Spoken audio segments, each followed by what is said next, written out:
Welcome to Rauta. This video is done in commercial collaboration with our sponsor, Steelfest.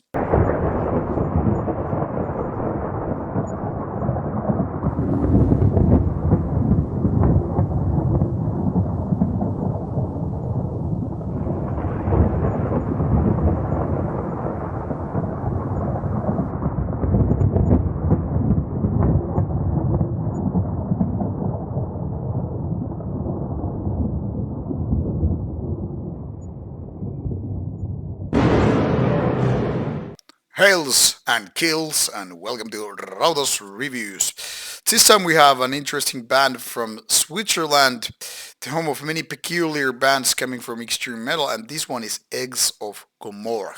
Now, before the review, I actually got to took a little bit of googling and tried to find out if Gomorrh is something than just typoed Gomorrah.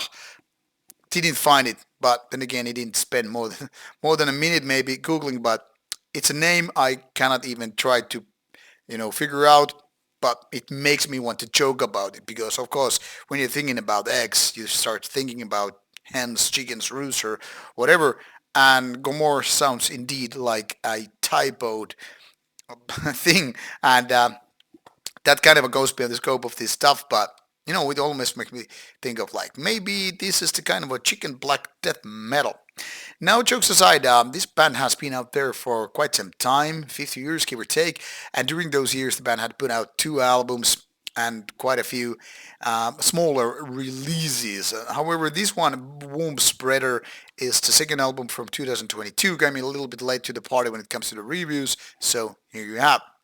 It could be safe to say that this is kind of a war metal-like of take to black and death metal. Now, sometimes black death metal bands are more or less leaning to one or another genre or subgenre, like the things might be, but this is in fact very, very well balanced between these two.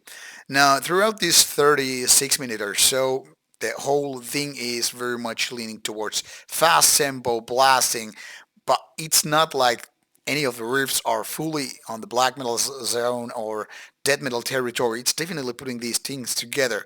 Like, for example, some vocals are more on the screamier or raspier side, and then again you kind of have the growly hint right there. So it's sometimes hard to tell which corner of the extreme metal uh, thing this band is coming from, but it doesn't really matter because it kind of caters to the both of the needs. Whether you're coming from death metal territory, whether you're coming from black metal territory, Eggs of Gomorrh are supposed to treat you nicely. And by nicely, I mean aggressive as hell kind of extreme metal, and that's pretty much of it.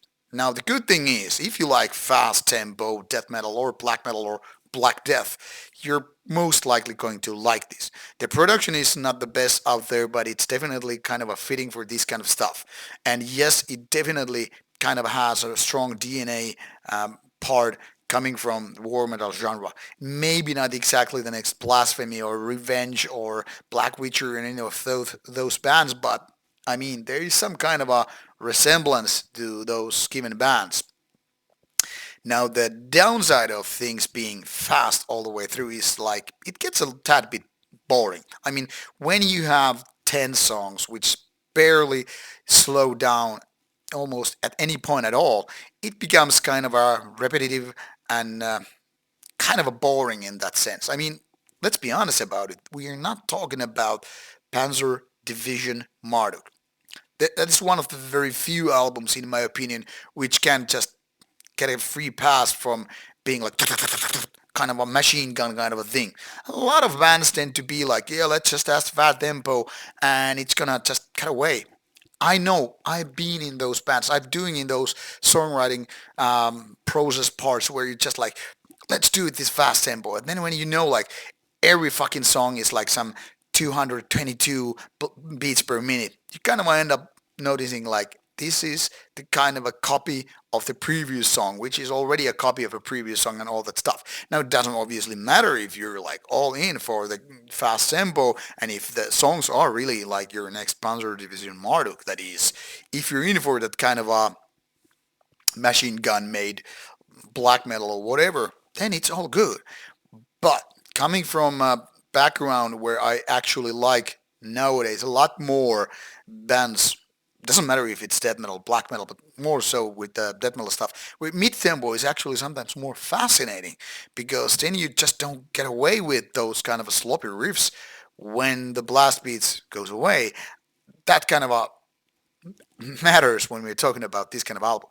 Now, don't get me wrong, I actually like this album quite some quite some bits.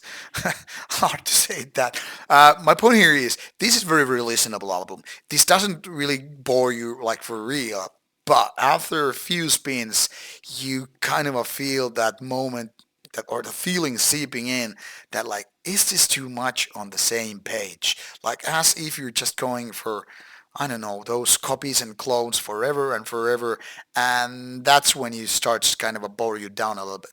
So maybe EP full of this kind of stuff would just give you the thirst and like, hey, I wanna get some more. But already 35, 36 minutes is like, dudes, maybe a little bit diversity wouldn't have hurt. Now, I'm no producer, so don't take my words for anything. I'm just giving you pointers what to expect and maybe what could be better with this kind of stuff. Now, overall, however, this is pretty nicely done and can't really bitch about any of the details except for the tempo, how to say, monotone things. So, once again, if you are for fast tempo, death black metal, and you don't mind that machine gun thing, go for it.